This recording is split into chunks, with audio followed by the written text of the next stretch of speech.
Hi, this is Kerby Anderson. You know, each day we take on the tough issues and provide a biblical perspective to them. The topics we cover are wide-ranging.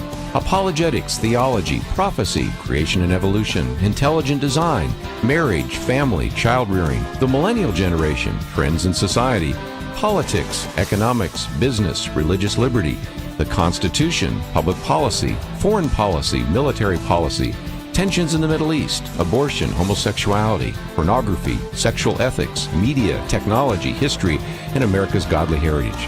We talk about anything that affects your faith, your family, or your freedom. So don't go anywhere, because Point of View starts right now.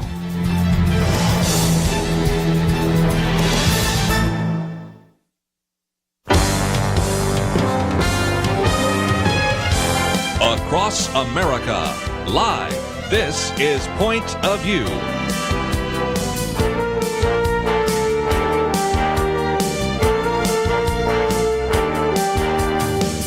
And now, Kerby Anderson. Thank you for joining me today. It is the Wednesday edition of Point of View, and I thought we'd start off with some good news. But before I get to that, let's, if I can, give you a little bit of an overview of how the next 2 hours are going to go. First of all, we will, after we give you some of this good news, which is good. I mean, it is amazing what is happening in the federal courts. Common sense is breaking out all over the place, so we'll talk about that in just a minute. But then we will get into the eviction moratorium, which has now been extended by the president. I would have to say, in light of what we covered yesterday, unconstitutionally, but nevertheless, when have certain presidents in the last few decades worried that much about the Constitution? So, as a matter of fact, when they extended the eviction moratorium, it was greeted by a general yawn, kind of like, well, whatever. But we are going to talk about it in just a minute. We'll get into some of those issues, so we'll talk about that. One of the pieces I posted here talks about the fact that is it time to impeach the governor of the state of New York. This comes from our friend David French. Impeach Andrew Cuomo. Now, he's probably going to step down. Well, maybe not. He hasn't yet, and he's been asked to step down by everybody from Nancy Pelosi to Joe Biden, but I don't know. We'll see where that goes. And we'll get into some of those issues as well. But then later this hour, we're going to be talking about this book that I think would be very helpful for those of you kind of planning the fall. If you're in church ministry, especially for you women, I think you're going to really appreciate this, because we're going to be talking with Melissa Kruger. Her book is entitled Growing Together, and it's about mentoring. And of course, if you look at Titus 2, for example, older women should be discipling, mentoring younger women. Very good book that she has put together. We'll just talk about it for about a half an hour, but I just wanted to, as we are in the month of August, and some are starting to think, well, what are we going to do in the fall here in women's ministry? For that matter, what she says, even though it is written by a woman for women, I think all of us men can learn from it as well. So we'll spend some time with her. Next hour, we'll get into one of the interesting things that's been developed, and it's called the Hopeful Neighborhood Project. What can you do to reach out to your neighborhood and make it better? And I think that Don Everts, who is the co-author of that book, will help us get some concrete ideas. And then we'll get back into, before it's all through, get tired of talking about vaccine mandates and everything, but it is in the news, so we are going to talk about it. And also just a reminder, as we will see from some comments by Gary Bauer, as we say, elections have consequences. They had good consequences when Donald Trump was in office, because there was a man by the name of James Ho, who is now one of the judges in the Fifth Circuit Court. Now, who recommended to President Donald Trump that he actually put James Ho on the Fifth Circuit Court? Well, that would be Kelly Shackelford, and that would be our friends at First Liberty. As a matter of fact, I think we have Jeremy Dice joining us on Friday. I want to get his thoughts about this. But a lot of people have said, you know, this whole idea of critical race theory, they need to take somebody to court over that. Well, that's probably happening in the future, but James Ho did not wait for that. James Ho, by the way, I would really hope would be on the Supreme Court. He, by the way, would be the first Asian American that would be on the Supreme Court. Don't think it's going to happen, if for no other reason, because he says so many good things that you know he'd just be a real target from the left. But nevertheless, what you have is, before the Fifth Circuit Court, they were dealing with a lawsuit having to deal with a black property owner.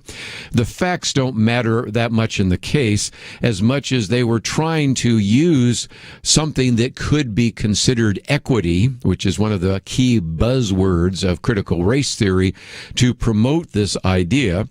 And so even though the decision was a concurring decision against him, James Ho always never misses an opportunity to weigh in with a couple of other facts. And so you have seen the fact that he struck really at the heart of this national debate about critical race theory. By the way, again, if you want to know more about what critical race theory is, my booklet is available, and you can get this from Point of View. But let me quote from James Ho. Again, it isn't too often that you would quote from a legal opinion because it might be a little too elitist, esoteric, hard to follow, but he's such a good writer. He says, look, there is a big difference between prohibiting racial discrimination and endorsing disparate impact theory, which is kind of another phrase for critical race theory.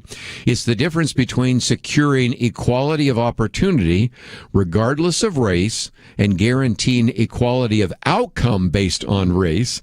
It's the difference between color blindness and critical race theory. Oh, he even said the words right there in that. Wrote again about this fact that we have always said we wanted race-neutral policies. In other words, we judge people on the merits of their case. To use a phrase from Martin Luther King Jr., we judge people by the content of their character, not the color of their skin. And so, again, he really brought that into some mean, and you have seen these particular issues surfacing. This particular article I'm reading from by Samuel Kim reminds us that you've had debates at the Boston Public Schools, the Fairfax County Schools, and all sorts of others on admission tests and all the rest. So James Ho went back and said, wait a minute, this is all against the existing laws in the Constitution. First of all, the principles in the Constitution and the laws based upon those. For example, the Civil Rights Act. Matter of fact, he said Congress enacted Title VI of the Civil Rights Act of 1964 to prohibit intentional racial discrimination, not to restrict neutral policies untainted by racial intent that happen to lead to racially disproportionate outcomes. So again, he took on all sorts of different issues, and in a sense puts himself on the side of certainly Martin Luther King Jr. and against some of those so-called anti-racist ideas being proposed by Ibram X. Kendi, whose real name, by the way, is Henry Rogers. But nevertheless, we'll go on to that as well. And it was interesting that in addition to Judge James Ho's concurring opinion in the Fifth Circuit Court of Appeals, you also have a comment from a Cornell law professor, that would be William Jacobson, who said in his book, Legal Insurrection, those of us attacked for speaking out for equality without regard to skin color will be vindicated, and those demanding race-based outcomes will be shamed. Well, if nothing else, 3 cheers for James Ho on the Fifth Circuit Court. He could have just simply seen that this is going to be a case dealing with an owner who's African-American in Texas, who is claiming some various kinds of grief. He could have just simply let that go or simply signed a concurring opinion, but he decided to write a concurring opinion, and he points out that this is exactly what is at the heart of this law in terms of discrimination. There's a difference between color blindness and critical race theory, and there's a difference between trying to provide an equality of opportunity versus an equality of outcome. And so, again, I'm glad he's on the Fifth Circuit Court. I'd love to see him on the Supreme Court, but if nothing else, a great illustration today of another victory and maybe the first of many that will begin to, in the courts, address this issue of critical race theory. So you want some good news? You're not going to hear it on the mainstream media, but you just heard it here on Point of View. Let's come back and talk about this issue of the eviction moratorium. It's unconstitutional, it's unworkable, and it's just a disaster that should never have happened. We'll be right back.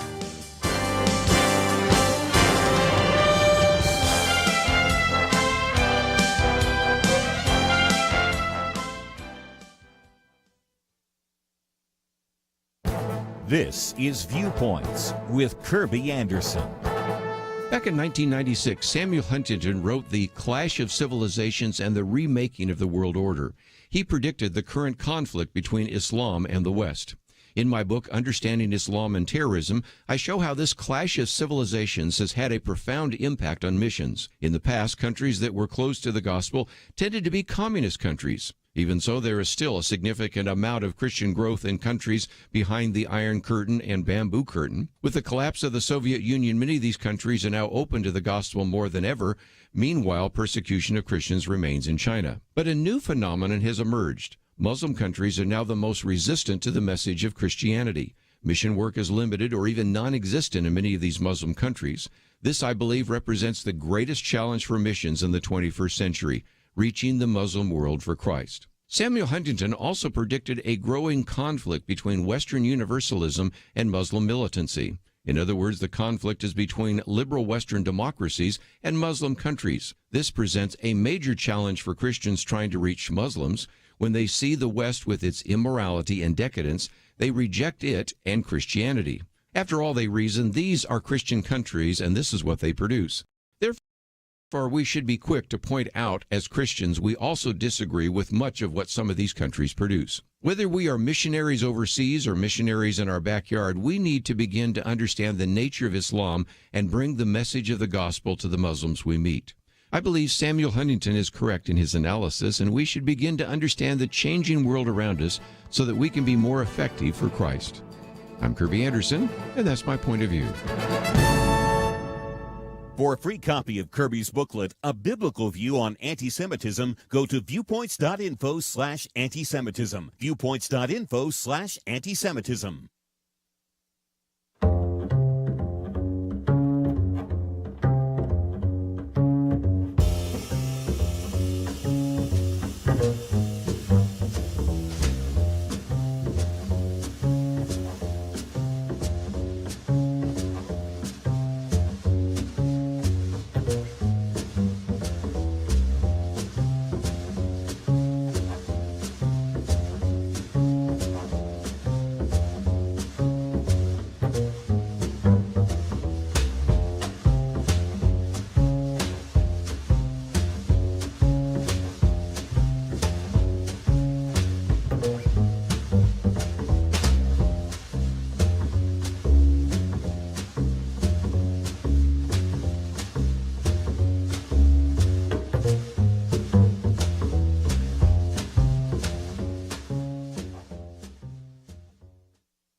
You're listening to Point of View, your listener-supported source for truth. Back once again, let's see if we can talk about this extension of the moratorium on evictions.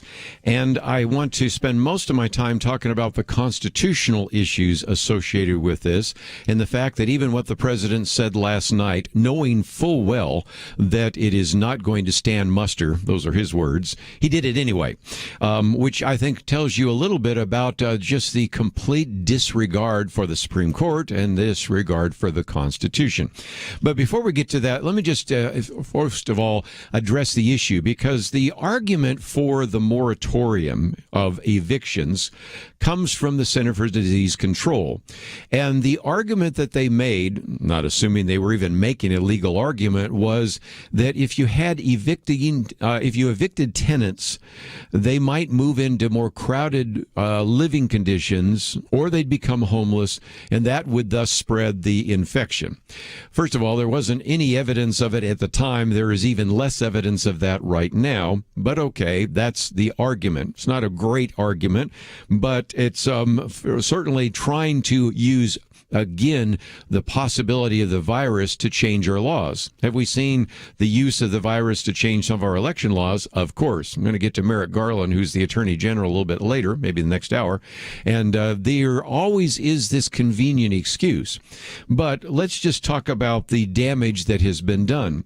I've got a number of articles here that have pretty much documented the fact that when you actually see some of those individuals who are delinquent, you do some interviews with them, and they said, oh, I didn't even think I had to pay the rent at this time. And so we always have kind of the bleeding heart stories of what about these people who are going to be thrown out on the street? And I would be very concerned about that. But let's also counter one set of stories with another set of stories.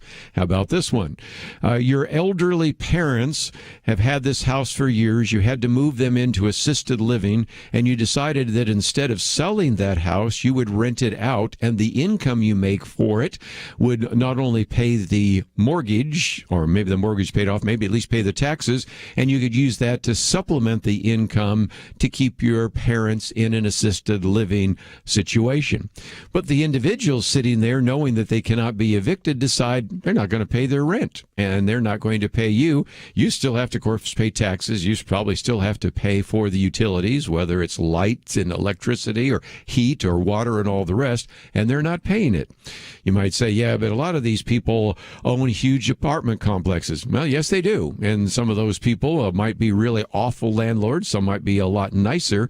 But again, we've seen the phenomenon once you don't have to pay, or they start hearing that there's somebody down the hallway that didn't pay, or somebody in the next unit didn't pay, they say, well, why am I paying rent if they're not paying rent? Because they aren't getting evicted, so why should I? And you begin to have this snowball effect. So there are all sorts of reasons to have serious questions about the eviction moratorium.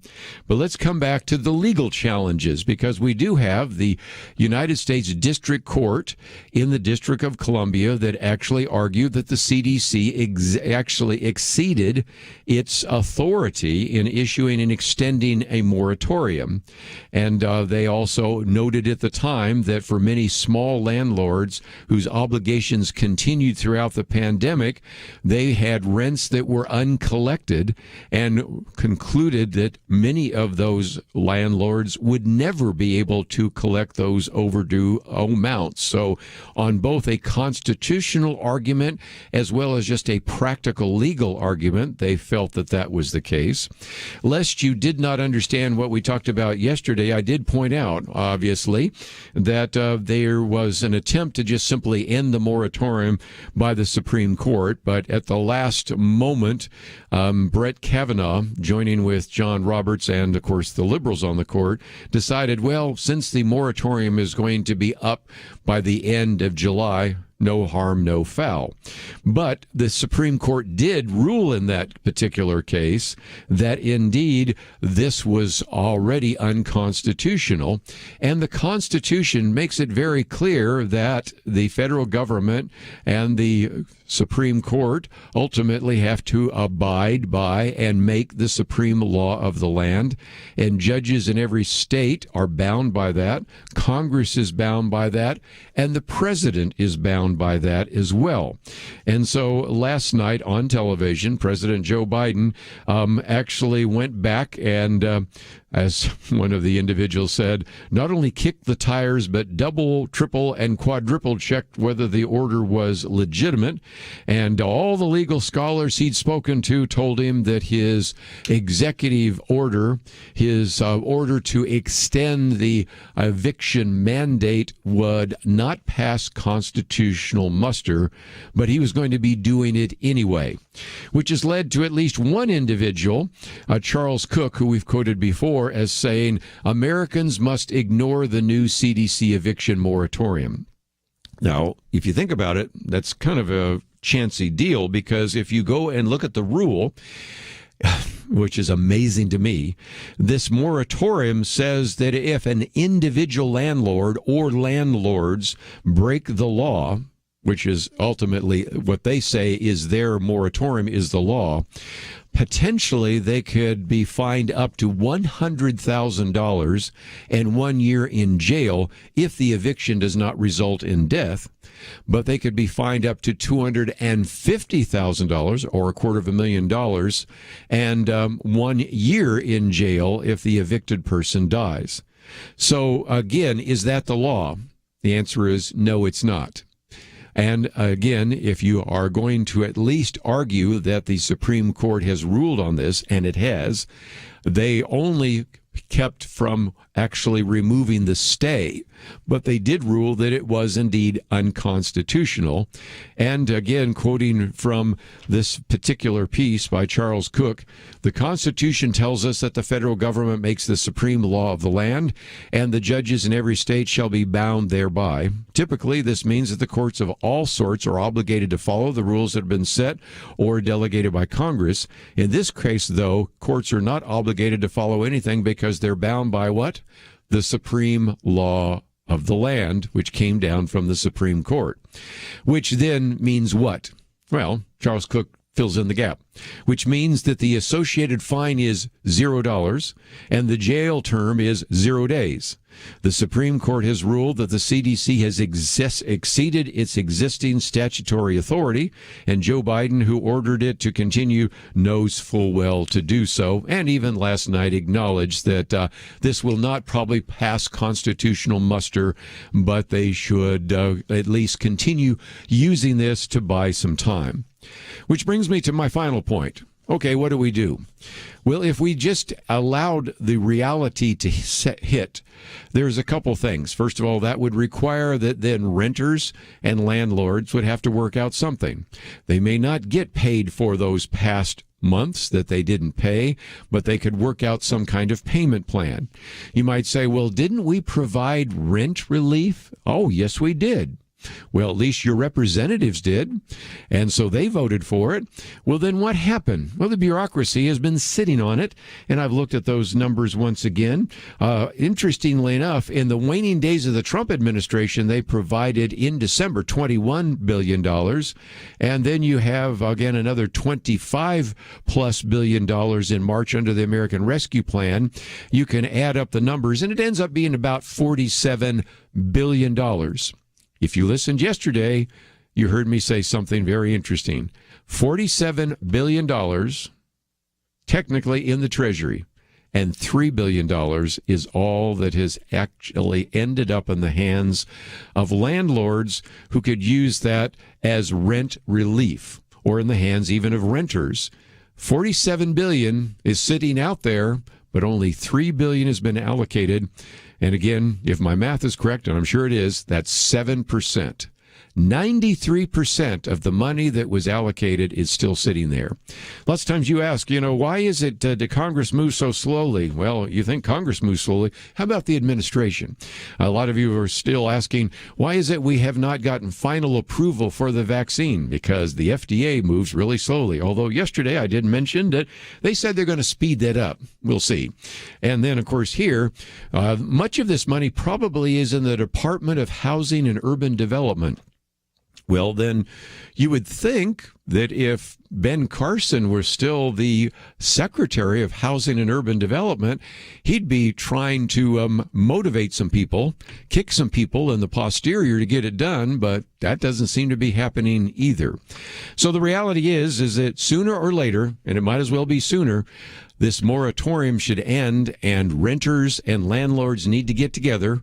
And also we need to get the government to do what it's supposed to do, because $47 million was allocated, but only $47 billion have been allocated, only $3 billion made it into the hands of those who need it. Let's take a break. We've got a lot more to cover. We'll do that right after this. We live in a digital generation. Point of View is reaching this often overly plugged-in generation with truth. You can keep up with us 24 hours a day using your phone, your tablet, your laptop, or your desktop. Search for the Point of View radio talk show on Facebook, where you can keep up with today's issues, learn about current and upcoming guests by liking us on Facebook. Also, follow us on Twitter. Our handle is @PointOfViewRTS. That stands for Point of View Radio Talk Show. Learn, interact, make a difference with Point of View using new media. And here's one way you can make a big difference. Help us increase our reach by spreading the word among your friends. Share a Facebook post. Tag us in a tweet. With enough joining us to plant seeds, we'll see a tremendous harvest. Come on, it only takes a minute. Search for Point of View Radio Talk Show on Facebook. @Point of View RTS on Twitter, and subscribe to the Point of View Radio Talk Show channel on YouTube. Learn, interact, share. The Point of View Radio Talk Show. Point of View will continue after this.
You are listening to Point of View.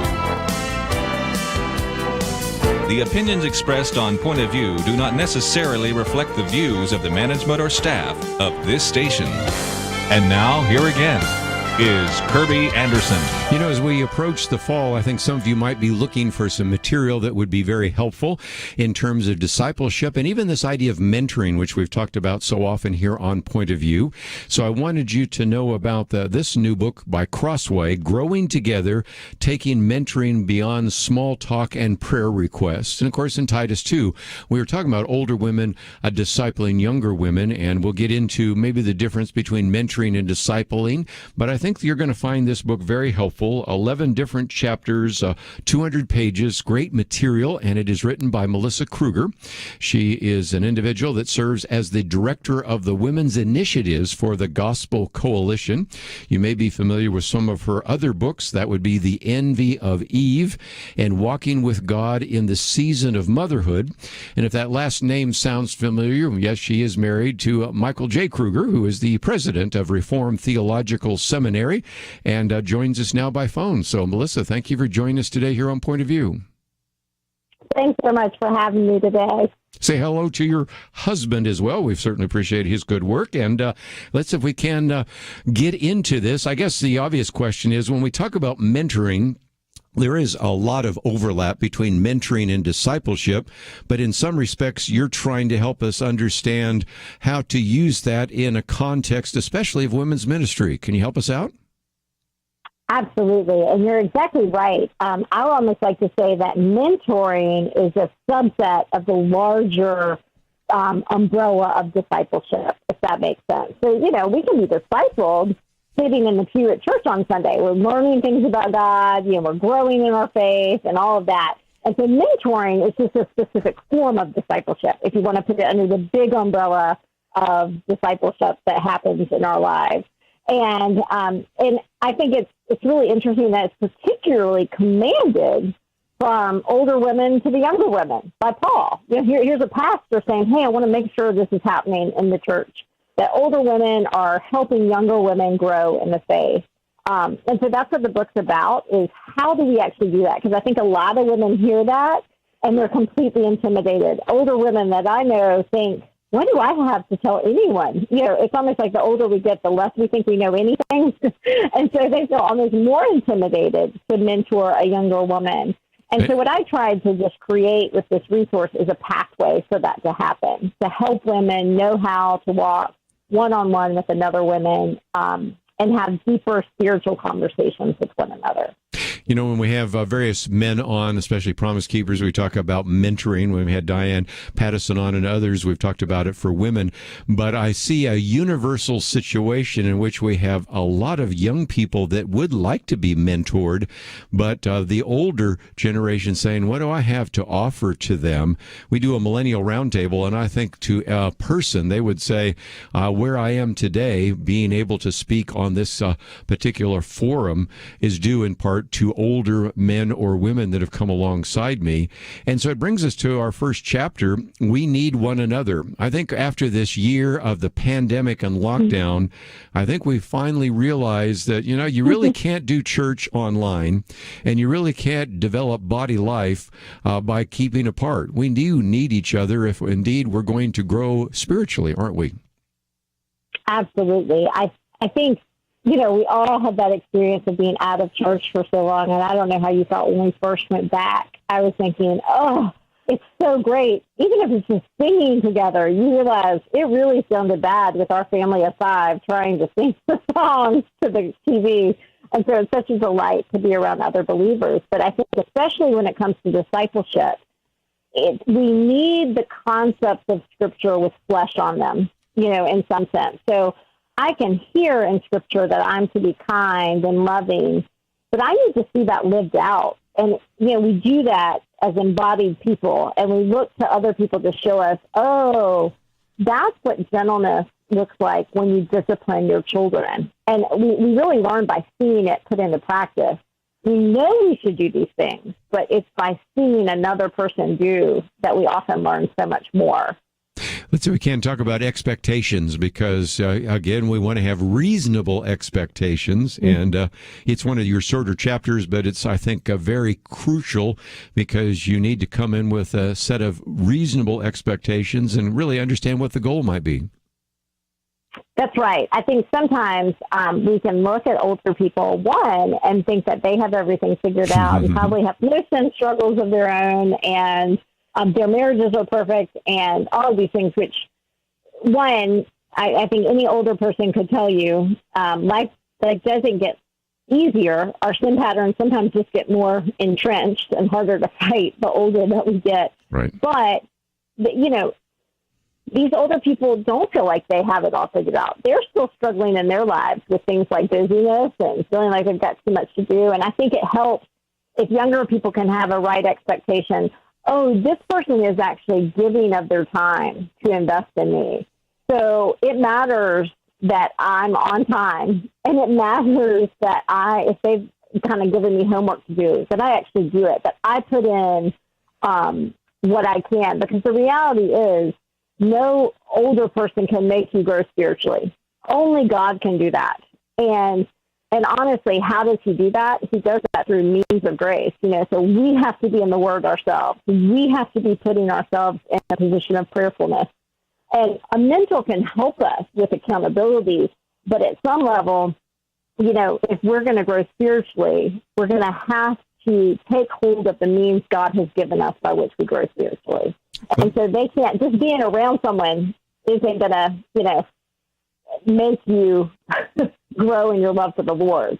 But actually walking with Jesus is going to grow that love for the Lord in our lives.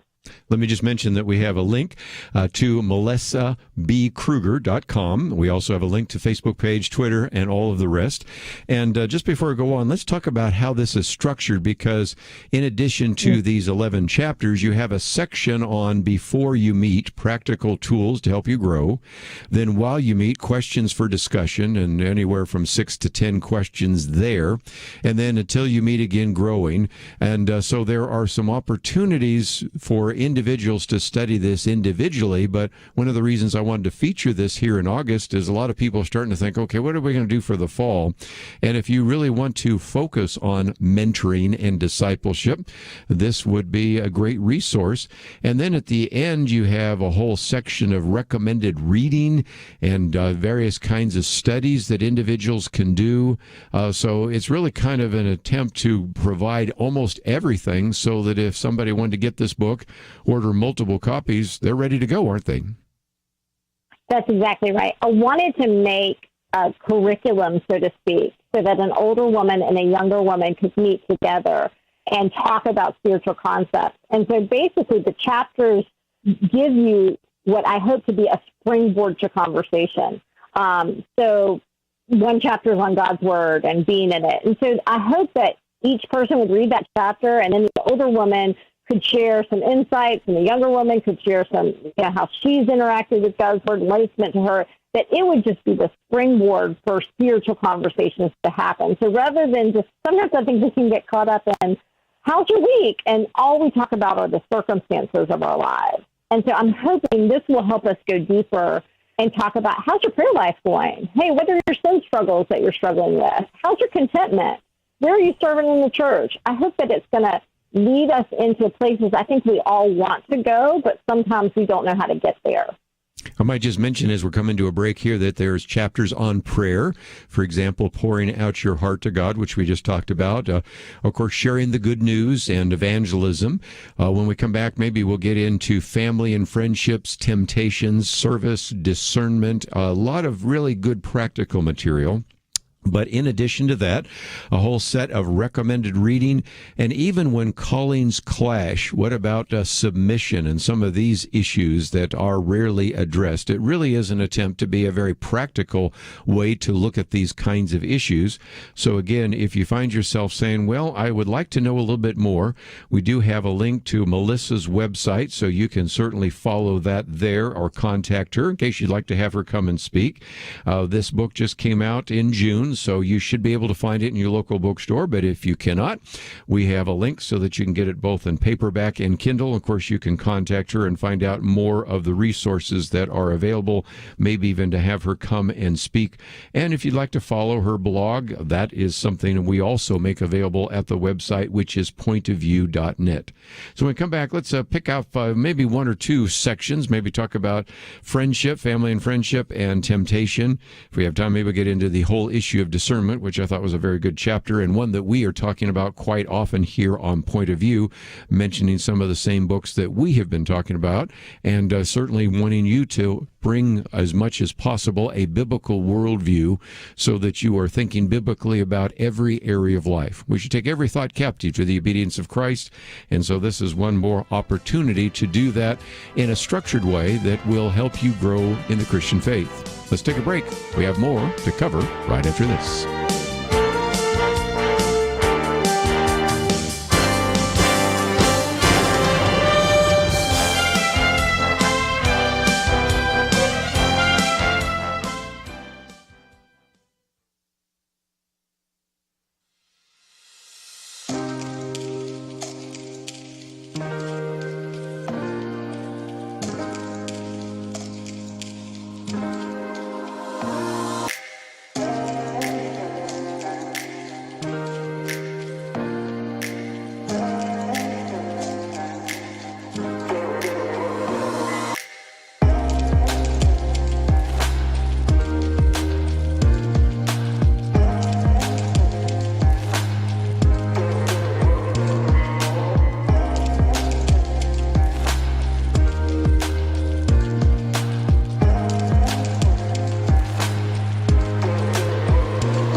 Now, back to Point of View, your listener-supported source for truth. Back for a few more minutes as we talk about the book Growing Together. It is published by Crossway. If you'd like to know more about that, you can go to our website, pointofview.net.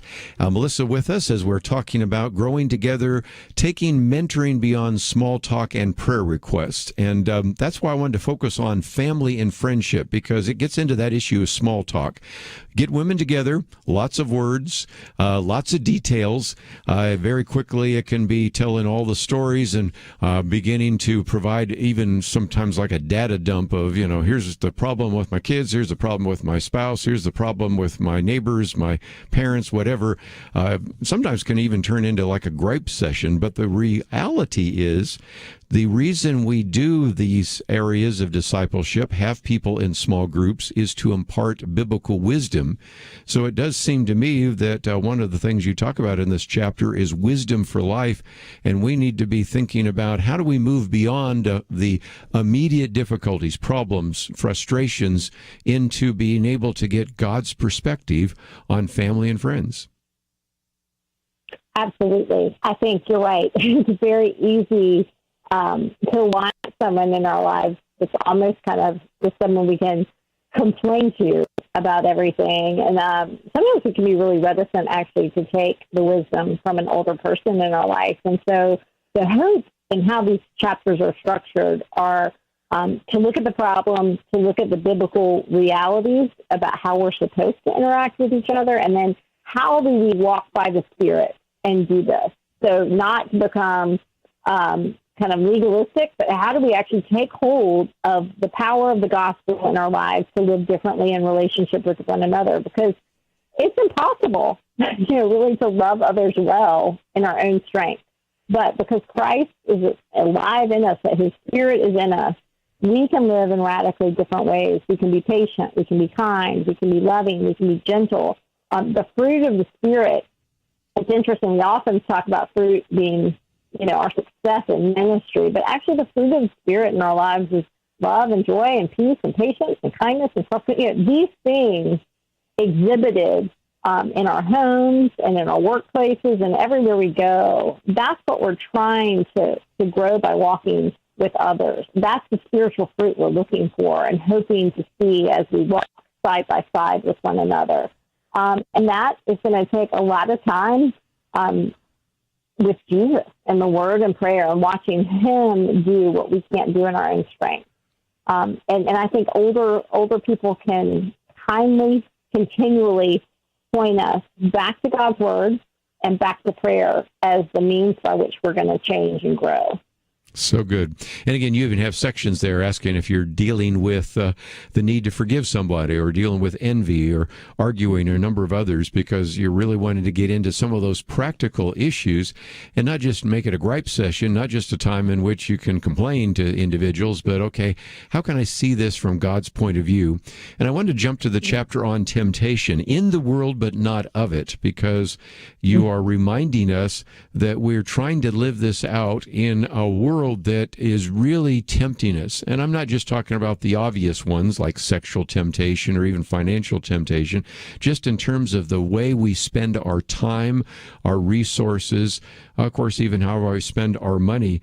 It is going to be, I think, even more important, and this maybe ties into your last chapter on discernment, which I thought was a very good chapter too, on the need for us to think biblically about what is happening in our lives and to set priorities in the midst of all sorts of temptations in the world that are going to knock us off our game. That's right. Often it's not the really bad, sinful things that, like you said, knock us off our game. I mean, those can be happening, in all of our lives. But sometimes it's actually good things that are replacing the best thing that can actually cause more havoc, or maybe I should even say kind of neutral things. Scrolling through Instagram isn't a sinful thing in and of itself. But if it's where we're living our life and spending our time, it can become real problematic. And so we need someone to just ask, hey, tell me what you're spending your time on that you're most concerned about in your life. And sometimes just the question can make us reevaluate, hey, what are the biggest time wasters in my day? And actually taking the time. I think one thing a mentor can do is help you take the time to consider your ways. If you look through the Old Testament and the New Testament, you'll see the word consider a lot. Yes. And I think sometimes we're so busy living our lives that we don't consider our lives. Consider, how are you living? What are you spending your days on? This time here is limited. It's actually a really limited resource. We often think about where we spend our money, but time is a resource we can never get back. Once it's gone, it's gone. And we want to use our time for eternal things and for eternal matters. because it's actually because we believe we have eternity that we believe time here matters so much, because we can actually use the time here to, do things for the Lord, that one day there will be no more fields that are white for harvest. One day that will be no more. But right now, how can I be using my life for spiritual things, to share my faith, to do those things? And sometimes just some questions from an older person can really help us consider our ways. The value of questions, very good. Let me, if I can, just before we run out of time, mention what is available at your website. It's melissabkruger.com. And, of course, the books are there, including this one, Growing Together. Also, there's a video series. For example, you have one on contentment. We had Chip Ingram on yesterday. You may know him. And we got talking about contentment, and there is a whole video series. Plus, the word contentment shows up quite a bit in this book as well. So there are all sorts of books, there are videos. There's the blog as well, if people would like to follow you at Melissa Kruger Wits End. Of course, that's also the link to Facebook. You can find that there as well. We've got all that information. And then, most importantly, as I mentioned just a minute ago, there may be some that might like to have you come and speak to their women's group or begin to help them set up a mentoring program or something of that nature. So that's available as well at your website, isn't it?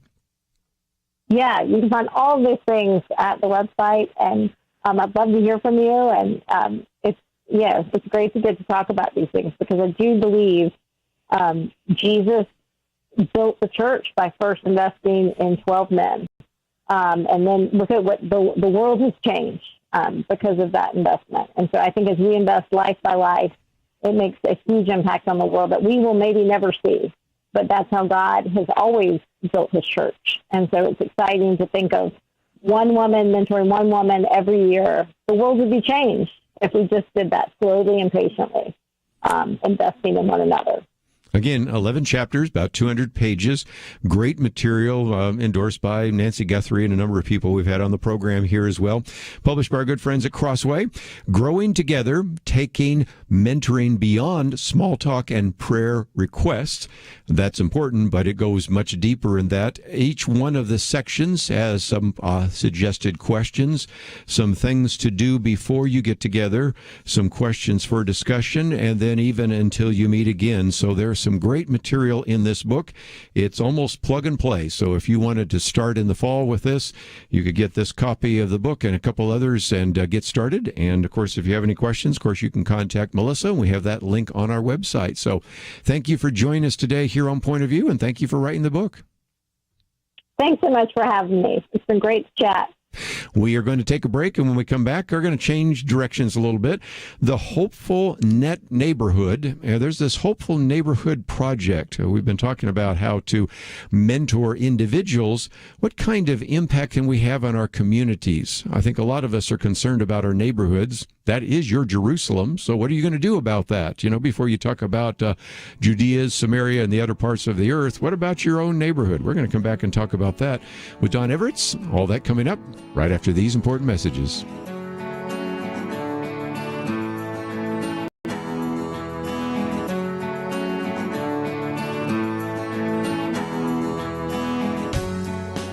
Having civil conversations about important issues seems to be harder and harder. Various media outlets tell people what they should believe, why they should be outraged, and getting people to actually think, well, it can be difficult. Whether it's the gospel, tax issues, social policy, or just about anything else, you need to have solid information and clear thinking to address the hard issues. You need God's truth applied. And that's what you get in less than 2 minutes with Point of View's Viewpoints Commentary, a daily resource to help you be informed and think through the things we need to be talking about. It is free and will arrive in your inbox each day when you visit pointofview.net/signup. Sometimes we know we should say something, but we're silent because we're not quite sure what to say. Viewpoints Commentary can help you break the silence and change the narrative. It can make you a more equipped agent for truth. Get your free subscription to the Viewpoints Commentary at pointofview.net/signup. pointofview.net/signup. Point of View will continue after this.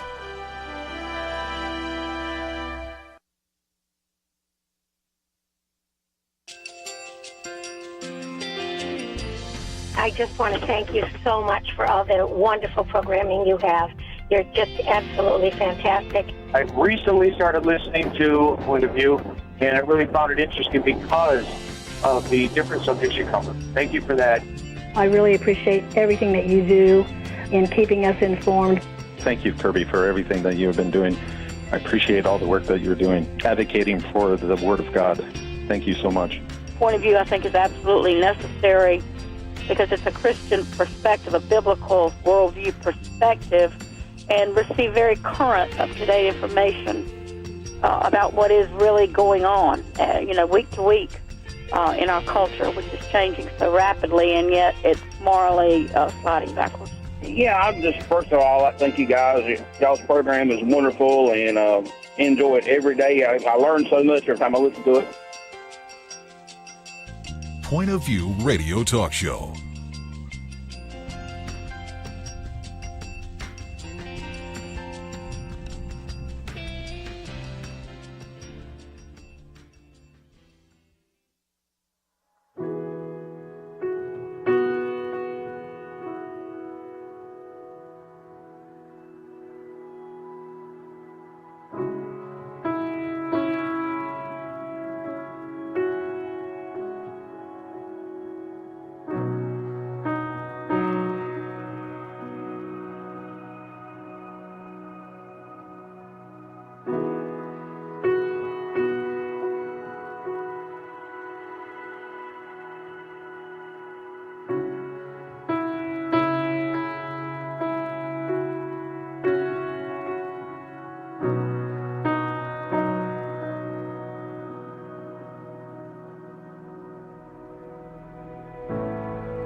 Hi, this is Kerby Anderson. You know, each day we take on the tough issues and provide a biblical perspective to them. The topics we cover are wide-ranging: apologetics, theology, prophecy, creation and evolution, intelligent design, marriage, family, child-rearing, the millennial generation, trends in society, politics, economics, business, religious liberty, the Constitution, public policy, foreign policy, military policy, tensions in the Middle East, abortion, homosexuality, pornography, sexual ethics, media, technology, history, and America's godly heritage. We talk about anything that affects your faith, your family, or your freedom. So don't go anywhere, because Point of View continues right now.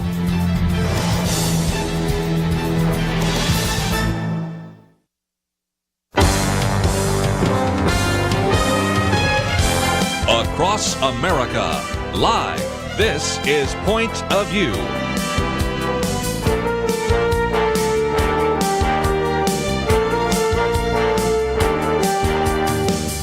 And now, Kerby Anderson. This hour, we're going to spend about half an hour looking at the whole issue of our neighborhood. It is your Jerusalem. Before you even start thinking about Judea, Samaria, and the othermost parts of the earth, what about people in your own neighborhood? What can you do to be a good witness? And what happens when Christians pursue the common good? Well, that's kind of the theme of this book, The Hopeful Neighborhood.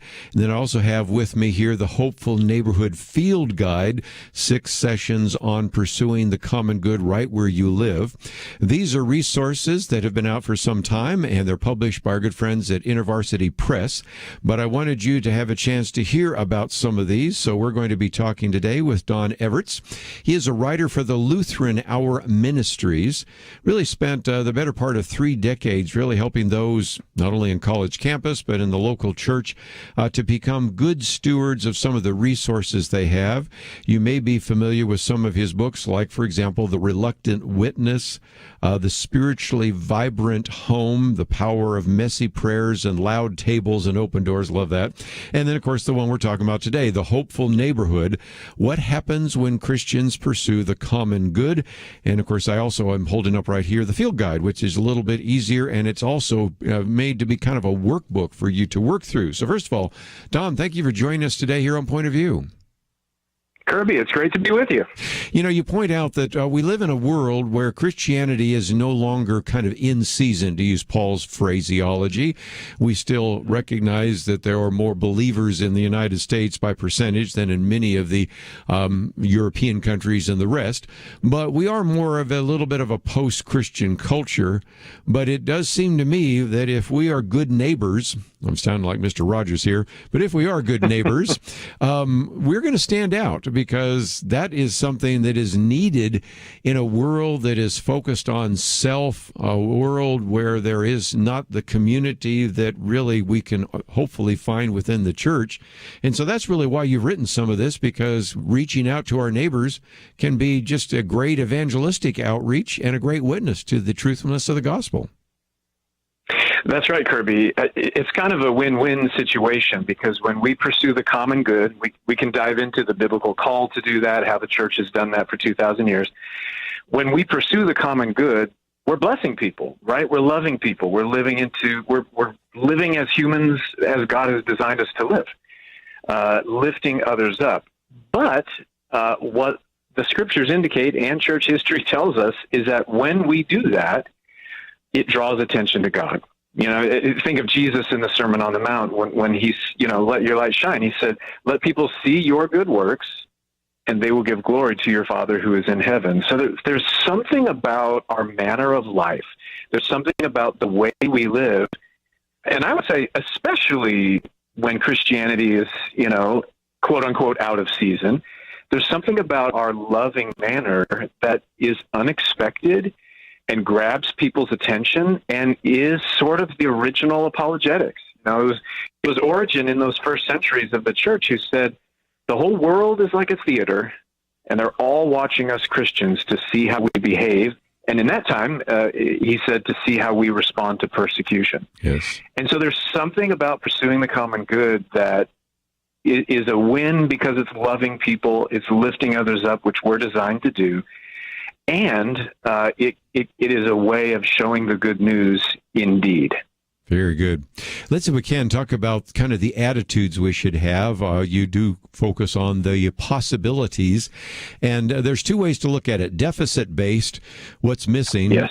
versus asset-based, what's there. The focus on needs versus assets, what's outside of my control, what's inside leadership. So in some respects, the right attitude is going to make the difference if you're going to have a hopeful neighborhood, isn't it?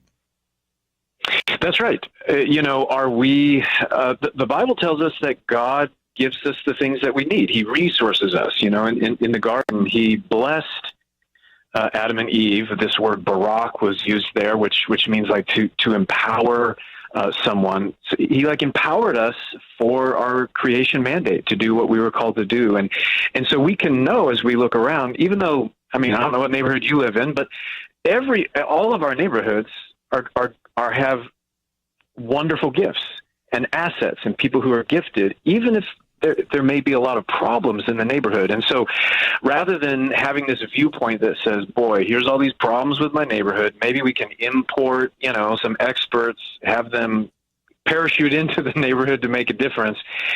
But instead having that different point of view that says, I actually believe that God is the giver of good gifts, that he's entrusted us with good gifts, not just the Christians in the neighborhood, but that God has even entrusted the non-Christians in the neighborhood with abilities and skills to make a difference and fix problems and work together for the betterment of the neighborhood. That hopeful perspective, which we come by, honestly, by reading the Bible, makes all the difference, right? Especially in a day and age when things can seem so dour and so dark and so divisive, to instead kind of blow a trumpet of hope and say, we all have our gifts. What if we pulled our gifts together? What could happen in our neighborhood? That sociologists call that asset-based community development. So there's actually a term for it. Mm-hmm. But it's really what we read in the Bible, that God entrusts humans with gifts and then calls them to use them for the betterment of the place and people right around them. Well, when your book came out in the fall, you certainly addressed that. But then this guide that came out in March even gives people a chance to evaluate those, because they're technical gifts, they're entrepreneurial gifts, they're financial gifts, they're artistic gifts, there's leadership gifts. It kind of relates to the conversation we just had a few minutes ago with Melissa. It's easy to find people who want to be mentored. It's tough sometimes to find people who think they have anything to offer as a mentor.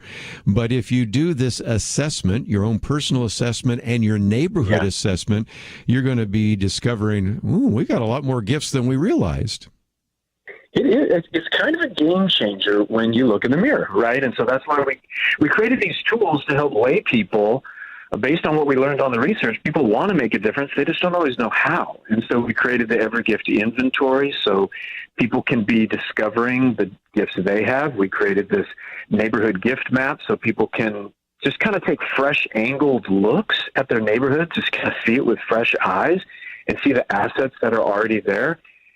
And it changes the game. When you start cataloging all these different gifts, and again, not just the Christians, even the non-Christians, we wrote this field guide, Kerby, particularly in a way that Christians and non-Christians could go through it together. Well, and so you talk about evangelism.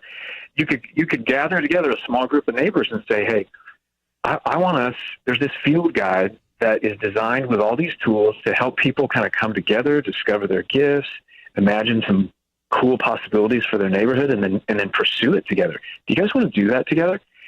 Think about the relational capital that is built, kind of how affirming that is to other people. And so it's just a game changer when we stop and say, what has God already given us? Again, that would change the discussion at the homeowners associations that I've been to in the past, but we need to take a break. And when we come back, going to take a little bit of a look at those gifts. Going to talk about trauma. We're going to talk about maybe some indicators of neighborhood health. And we'll continue our conversation with Don Everts right after this.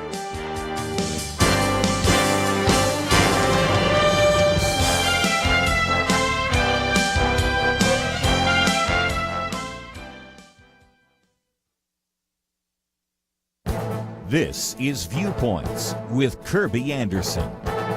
Back in 1996, Samuel Huntington wrote The Clash of Civilizations and the Remaking of the World Order. He predicted the current conflict between Islam and the West.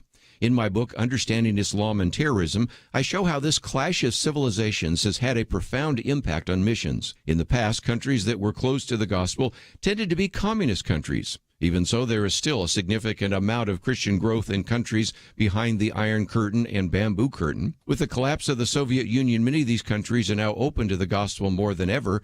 Meanwhile, persecution of Christians remains in China. But a new phenomenon has emerged. Muslim countries are now the most resistant to the message of Christianity. Mission work is limited or even non-existent in many of these Muslim countries. This, I believe, represents the greatest challenge for missions in the 21st century, reaching the Muslim world for Christ. Samuel Huntington also predicted a growing conflict between Western universalism and Muslim militancy. In other words, the conflict is between liberal Western democracies and Muslim countries. This presents a major challenge for Christians trying to reach Muslims. When they see the West with its immorality and decadence, they reject it and Christianity. After all, they reason, these are Christian countries and this is what they produce. Therefore, we should be quick to point out, as Christians, we also disagree with much of what some of these countries produce. Whether we are missionaries overseas or missionaries in our backyard, we need to begin to understand the nature of Islam and bring the message of the gospel to the Muslims we meet. I believe Samuel Huntington is correct in his analysis, and we should begin to understand the changing world around us so that we can be more effective for Christ. I'm Kerby Anderson, and that's my point of view. For a free copy of Kerby's booklet, A Biblical View on Anti-Semitism, go to viewpoints.info/antisemitism. Viewpoints.info/antisemitism.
You're listening to Point of View, your listener-supported source for truth. Back once again for a few more minutes. By the way, if you'd like to join us, that number is 1-800-351-1212.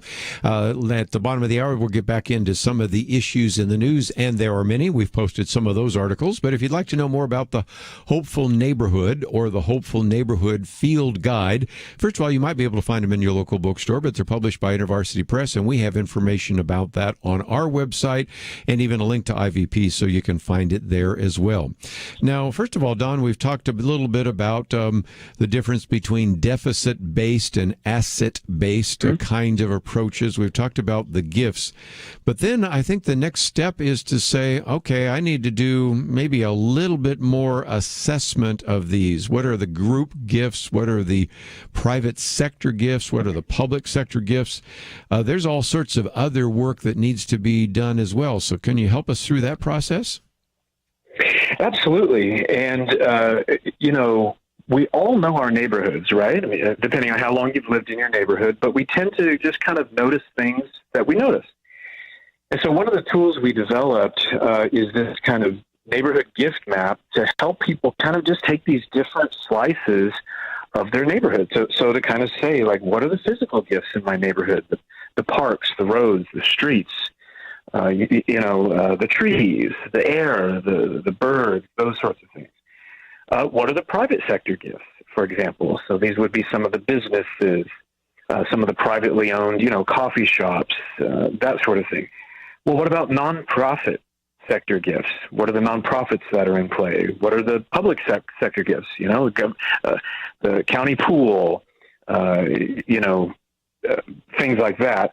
Then you even have like associational gifts, right? So these are things we may not think about. Associational gifts would be, what are the different associations? And maybe there's a group of artists who meet and get together in the local center and do things with each other. Maybe there's a mom support group. Maybe there's, right? So different associations who get together as well. So we've developed these tools to help people kind of take a fresh look at their neighborhood. One of the things that our national research with Barna showed us is that a lot of people live a life where they're kind of living above place, quote unquote.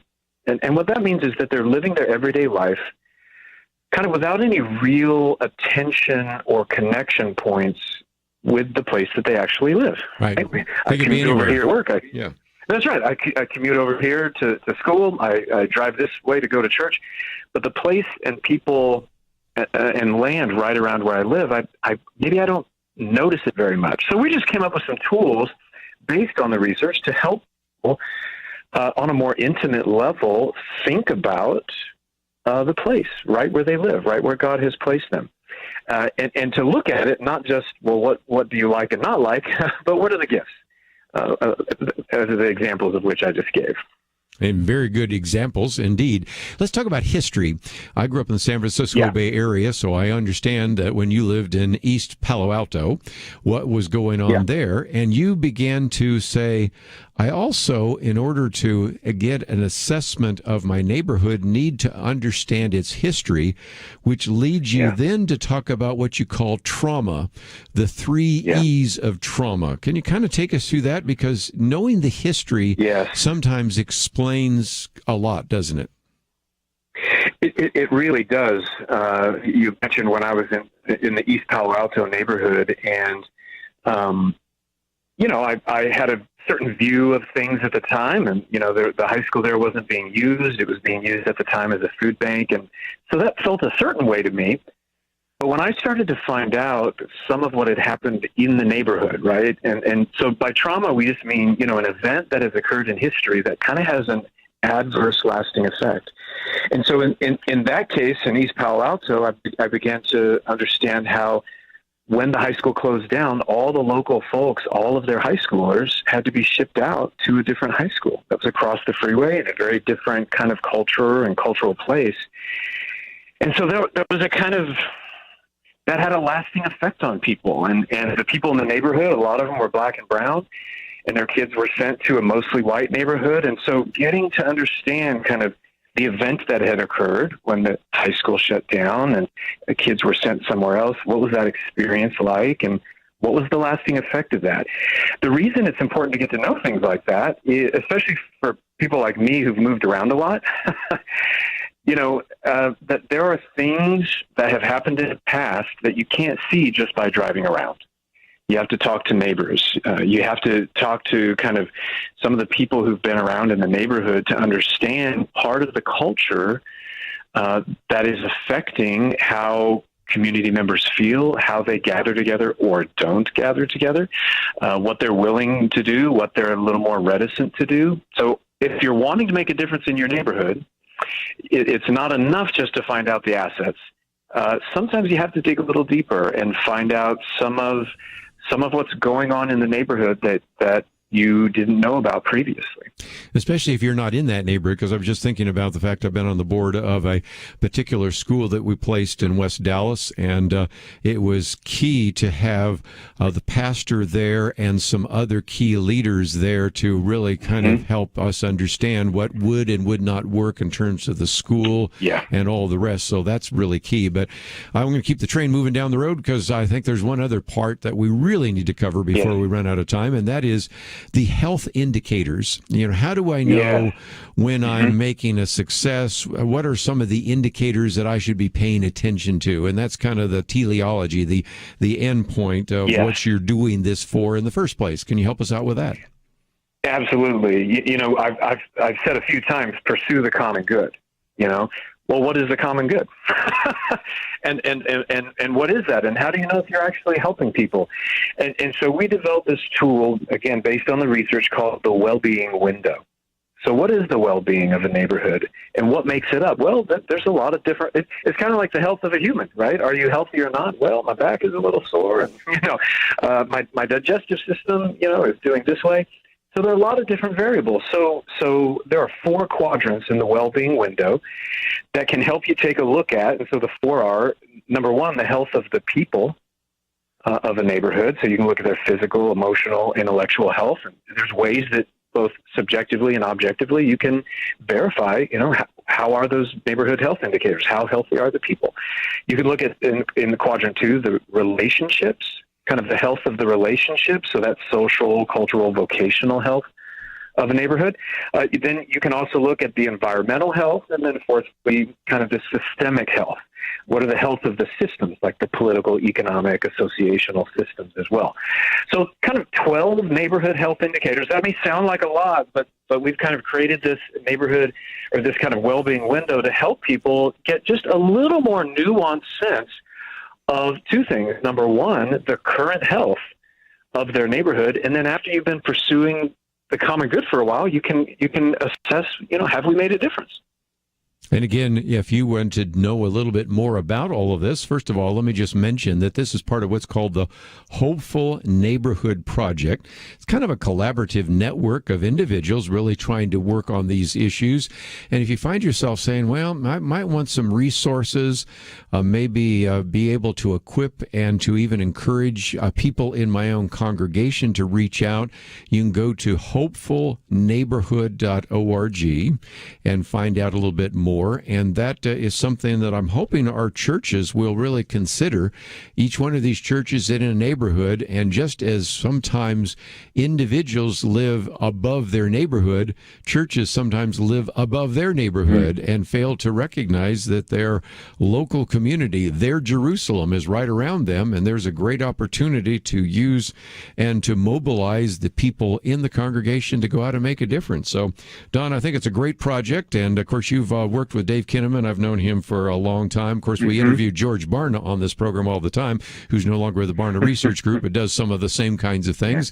And at Probe Ministries, I've been doing interviews even this morning on our survey that actually looks at what is happening in the culture. So you're right, where we talk about these issues every single day, and it was just a delight to have you on the program. And I would encourage people to get the copies of the book, The Hopeful Neighborhood. We have that one, and it came out in the fall. And then The Hopeful Neighborhood Field Guide, which I found very practical. That one came out in March, and we have links to all of that on our website, pointofview.net. So, Don, thanks for being with us today here on Point of View. Kerby, it's been great to think and talk alongside you. Thanks so much. We are going to take a break, and when we come back, I've got a lot of issues in the news we have yet to cover, and it will be an open line. You perhaps have some comments about anything we've talked about, but especially as we get back into the news cycle, I suspect you're going to have some comments, and I do want to give you that opportunity. That number is 1-800-351-1212. Both the books we've talked about are on the website today. The video we have is about the need for us to stand with Cuba. My Viewpoints commentary is about the clash of civilizations, and of course we have a lot more to cover on some of these news items, so we will talk about that right after this.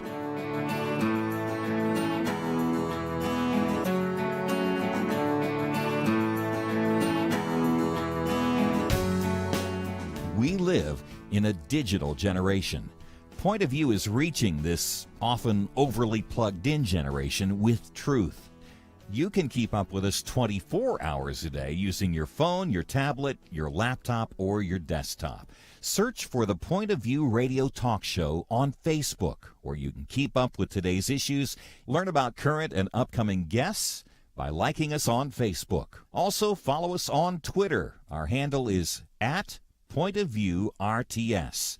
That stands for Point of View Radio Talk Show. Learn, interact, make a difference with Point of View using new media. And here's one way you can make a big difference. Help us increase our reach by spreading the word among your friends. Share a Facebook post. Tag us in a tweet. With enough joining us to plant seeds, we'll see a tremendous harvest. Come on, it only takes a minute. Search for Point of View Radio Talk Show on Facebook, @PointOfViewRTS on Twitter, and subscribe to the Point of View Radio Talk Show channel on YouTube. Learn, interact, share. The Point of View Radio Talk Show. Point of View will continue after this.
You are listening to Point of View.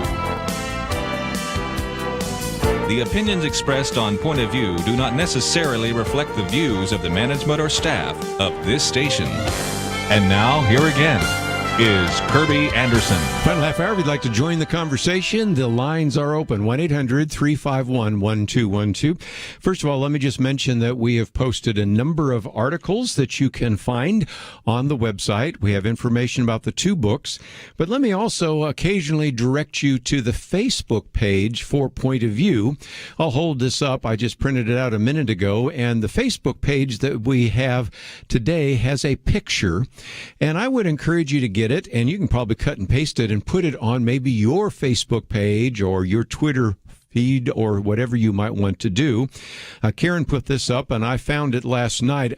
I'd found it one or two places, but it is a picture of a congressional intern delivering the 2,700-page infrastructure bill to the Senate Amendments desk. The stack, I guess, is almost a foot high of paper. If you have never stacked 2,700 pages on top of each other, we are talking about something, those of you watching right now, that looks something like this, or you can see the picture. I'll hold it up for those few of you that are online right now, but go to the Facebook page and recognize that we are talking about having Congress vote this week on the 2,700 pages of the infrastructure bill. Now, I was doing some calculations just in my head when we were walking the other day, thinking, okay, let's assume you could read a page a minute. That's impossible, because if you've ever read some of these bills, it will say this line 42 in the public record to now change to line 62, and we strike this out. And of course, you've got to go look up the Federal Register to even see what's going on. But okay, we'll even concede the point that you could read a page a minute. So that's 60 pages an hour. Well, then if you did this for, I don't know, 4.5 hours without taking a break, without getting glassy eyed, not even going to the restroom, not even eating, you would then have worked out 270 pages. You're a tenth of the way there. Now, if you could do that for 9 more days, you will have read the 2,700-page infrastructure bill. And, of course, all of us know only so well that that is not the case. Well, then who writes these bills, you always ask? And every time I say, mostly lobbyists write those. For those of you that are concerned about things like Bitcoin and cryptocurrency, there have been all sorts of debates coming out about the fact that it's redefined a broker as somebody that works with digital currency. Well, what does that mean? Does that mean all the so-called altcoins and bitcoins, anybody from a miner to a person that runs a full node is covered? And of course, some of you probably don't even know what we're talking about, but that's just one of those ideas, given the fact that most of this has nothing to do with building bridges or fixing roads or working on ports or airports, but everything to do with the Green New Deal. You can see that there are all sorts of very good reasons to actually ask Congress before they run off next week on their vacation to not vote for this bill. But I thought the best illustration I have right here, and I sent it to some of our friends like Tim Wildman and a variety of others that are there, is I think most people have not seen the picture, but there it is.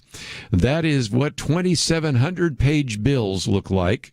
And if it is passed, I think you should seriously question whether or not your member of Congress, if he or she voted for it, should be reelected.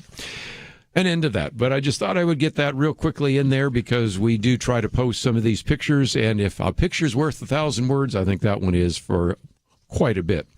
What I thought was interesting is while we were doing the show, I find some good articles, and so I'll just take the personal privilege to mention that. One of the individuals who I quote with some regularity is the professor at George Washington University Law School, Jonathan Turley. He says, look, I'm a supporter. I'm sure he voted for Hillary Clinton. I'm sure he voted for Joe Biden. I think he even said he voted for Joe Biden. But he just has said that he is mystified, first of all, that the Supreme Court didn't declare the eviction moratorium unconstitutional. And like us around this table are bothered that Brett Kavanaugh ruled with the liberal majority simply because, hey, it's going to expire anyway. Well, if a decision is wrong, a decision is wrong. It doesn't matter if it's going to expire in a few weeks. So first of all, he's like us, pretty critical of the Supreme Court, in particular Brett Kavanaugh, and really John Roberts deserves that too. But then he is really critical of the President of the United States, the man for whom he voted, I'm sure. He says the bulk of the constitutional scholarship says that it's not likely to pass constitutional muster. That's the quote that came from Joe Biden. And Turley said, wait a minute, given the liberal nature of law schools, the fact that most still declared this wasn't constitutional, should tell you everything. First of all, I love the fact he admits that most of the law schools are liberal. You think?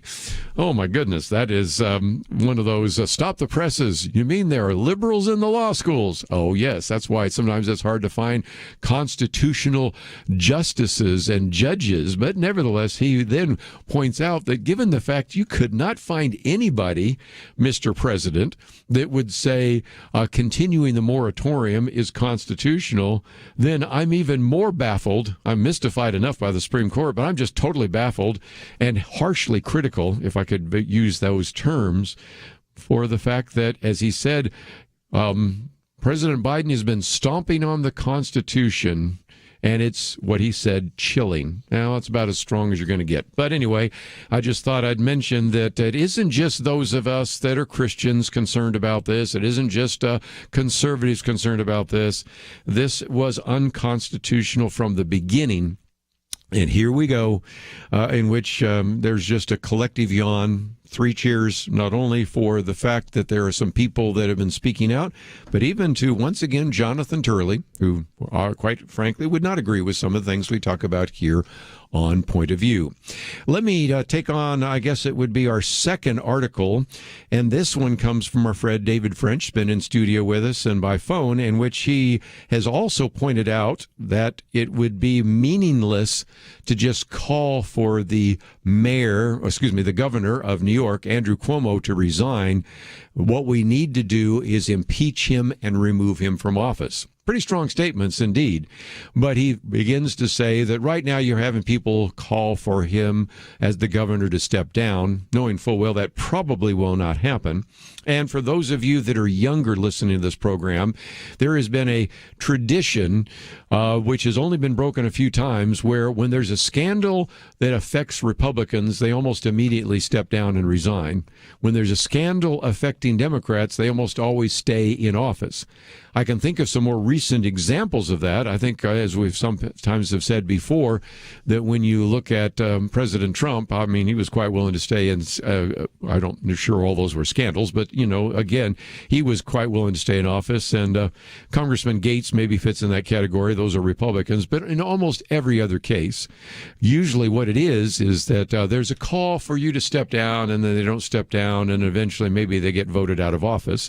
And the reason they're bringing this up is now we have, of course, the report from the Attorney General of the state of New York. And he goes through in some detail just all the sexual advances the governor made against one of the troopers. Can I say most of this in the end? Putting your hands in places you shouldn't, running your finger in places you shouldn't, doing sexually suggestive things, talking about what they're wearing. I really don't even want to go there because this is a family-friendly program. But this is a paragraph about that long of stories just from the troopers. But then I love what David French says. Now, we've heard a lot of stories about powerful men hitting on and harassing women who work for them. But Andrew Cuomo stands out for repeatedly putting the moves on and inappropriately touching a law enforcement officer carrying a firearm. Even Bill Clinton, he said, would probably say, whoa, man, that's kind of reckless. By the way, he says, speaking of Clinton, Cuomo's defense was to release a video demonstrating they touched a lot of people, including Bill Clinton. But anyway, David French doesn't let him get away with this. So he says, look, by the way, let's get one thing straight. If you're a touchy-feely person, I think we have it in the Oval Office right now, but nevertheless, let's go on, who likes putting hands on shoulders and kissing people hello, and whose gestures are not inherently harassment. But if someone asks you not to continue that habit with them, the decision to continue touching them in that way makes them uncomfortable, and that is ultimately harassment. So he goes through that in some detail. And after the break, I think I'll just skip it. There's enough gross stuff here. But it is interesting because then he quotes extensively from the Attorney General's report, pointing out that there isn't any wiggle room for misinterpretations or anything like that. So I wanted to post that because it makes the case that really, if we wanted to be fair, yes, he should be impeached and removed from office. And this comes from a man who also believed that Donald Trump should be impeached and removed from office. So he's certainly said that about Republicans. Now he's saying it about a Democrat. Let's take a break. We got a lot more to cover, and we will do that right after this.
Now, back to Point of View, your listener-supported source for truth. If you'd like to join our conversation, 1-800-351-1212. We'll get to that in just a minute.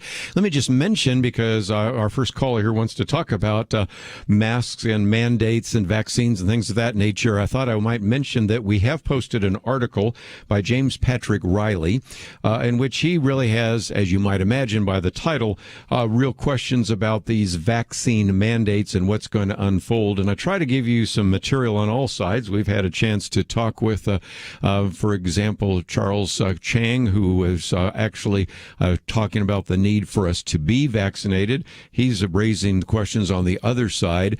And it is interesting to see where the blame game has been going, because, as Gary Bauer points out, he was watching, of all things, a financial news program in which they were talking about some of the coronavirus cases, and then immediately launched into attacking anybody who was not vaccinated, blaming that for what is going to affect the economy. It was a bit of a stretch, but he pointed out something I've been thinking for some time.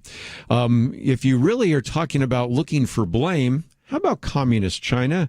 He said communist China is responsible for this, not our fellow Americans. The communist Chinese unleashed this virus and hundreds of thousands of Americans died. Thousands of businesses were destroyed. Religious liberty suffered. Goes through the long list, your child's education, on and on and on.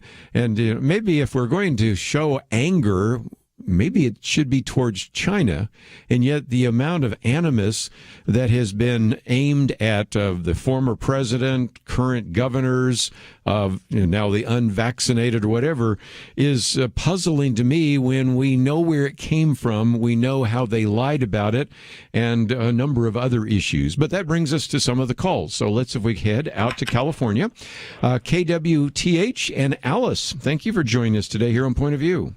Yes. I have a question, basically, but I'll state it this way.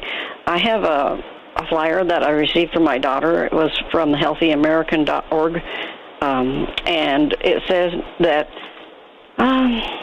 wearing masks negatively affects the respiratory, neurological, and immune systems. Well, I thought, because I couldn't get,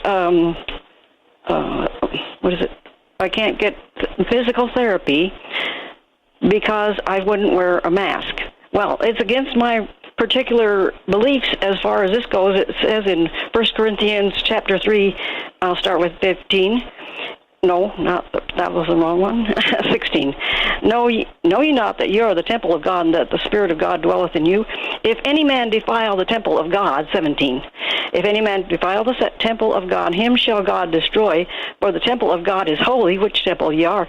And I said, well, in this case, if we're defiling the temple of God by wearing masks, etc. Yeah, I have trouble with that one, obviously, and I would imagine most of our listeners would. I mean, obviously, our bodies are temple of the Holy Spirit. What does that mean? Well, first of all, it means we should take care of them, and if anything, I would say that would make a very compelling case, as we did in some of the programs we've done before, for really being careful around those individuals. Now, do masks sometimes limit our respiratory ability? Yes. I mean, I know some people that have fainted wearing masks, but that's not the issue. The issue, I think, is to be careful and to spend some time really thinking about the medical consequences of not only the decision to you, but the decision of people around you. And so, as much as I believe that we are certainly to take care of our bodies, and our body is a temple of the Holy Spirit, I think that's really taking 1 Corinthians 16 in the wrong direction. But since you brought all of that up, let me mention again that I did post that particular issue on the mask mandate. And while we're talking about this whole issue, let me point out there is a couple of things which, again, seem to be what I consider to be not great news. I wanted to start the program today with some good news, but some that is encouraging news. Is that fair? And that is when we look at the Delta variant, because we've been hearing so much about the Delta variant, and that's a reason why, well, here we go again. Everybody's masking up and all the mandates and all the rest.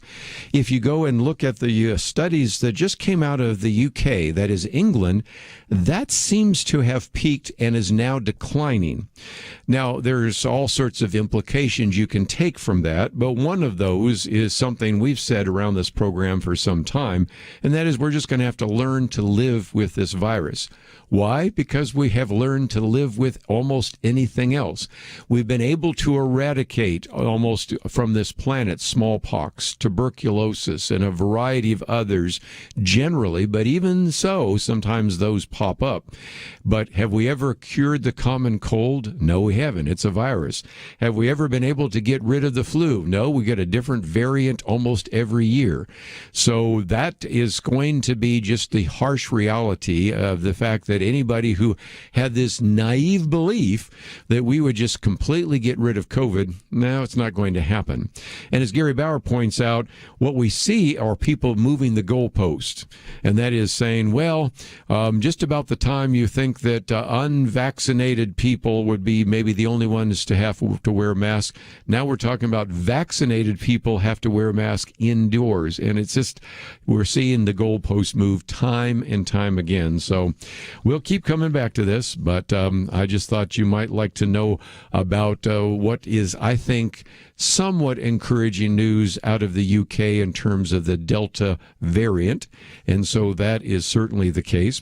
Also, while we're talking about, as we did in the first hour, the meaning of elections, we see two very clear examples of this. Number one, when Gary Bauer was actually appointed to the U.S. Commission on International Religious Freedom, he was done so, and they did so because he believed in religious freedom.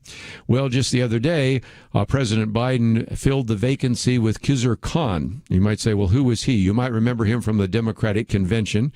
He is an individual whose son died while serving honorably in the U.S. military, but he used the son's death to attack Donald Trump. And in some respects, really raises the question, how much does he know about religious liberty? Of course, he's Muslim, but, we've had other Muslim Americans on this International Commission for Religious Freedom. But if his only claim to fame is criticizing Donald Trump, well, we'll find out, but we, I'm afraid, won't be pleasantly surprised. The other example of that is the piece that just came out in the Wall Street Journal. Thank you, Mitch McConnell. What do they mean? Well, it turns out that the Attorney General Merrick Garland has been going after Georgia's voting law, now is even doubling down on that and inviting other lawyers to join with him, inviting some of these leftist lawyers to then even take advantage of not only what's happening in Georgia, but in other states. And the reason James Freeman says thank you to Mitch McConnell is Merrick Garland could be sitting on the Supreme Court right now, but the decision made by the then Senate Majority Leader, now Senate Minority Leader, Mitch McConnell, spared us. And most people had no idea how radical the Attorney General, Merrick Garland, would be. Even when he became the Attorney General, we certainly had no idea how radical he would be if he had been on the Supreme Court. And instead, you have Neil Gorsuch sitting in that seat instead of Merrick Garland. And it's just a reminder again that elections do have consequences, both in terms of the election of Donald Trump and then the election of Joe Biden. That's all we got for today. And when we come back tomorrow, we have a lot more to cover. So I hope that you will take the time to visit our website. That is pointofview.net. As you go there, you're going to find a lot of great material and information on a number of topics, including the 2 books that we talked about with Melissa Kruger and Don Everts. So take the time to find those resources. We also have a video for you to watch, my Viewpoints commentary. And if you'd like to listen to any of it again, click on that button that says watch or listen, and that's all available to you at the website pointofview.net. I want to thank Andrew and Steve for their help behind the scenes, and we will see you back here tomorrow, right here on Point of View.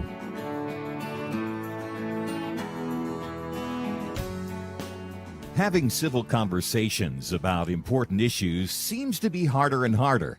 Various media outlets tell people what they should believe, why they should be outraged, and getting people to actually think, well, it can be difficult. Whether it's the gospel, tax issues, social policy, or just about anything else, you need to have solid information and clear thinking to address the hard issues. You need God's truth applied. And that's what you get in less than 2 minutes with Point of View's Viewpoints Commentary, a daily resource to help you be informed and think through the things we need to be talking about. It is free and will arrive in your inbox each day when you visit pointofview.net/signup. Sometimes we know we should say something, but we're silent because we're not quite sure what to say. Viewpoints Commentary can help you break the silence and change the narrative. It can make you a more equipped agent for truth. Get your free subscription to the Viewpoints Commentary at pointofview.net/signup. pointofview.net/signup. Point of View is produced by Point of View Ministries.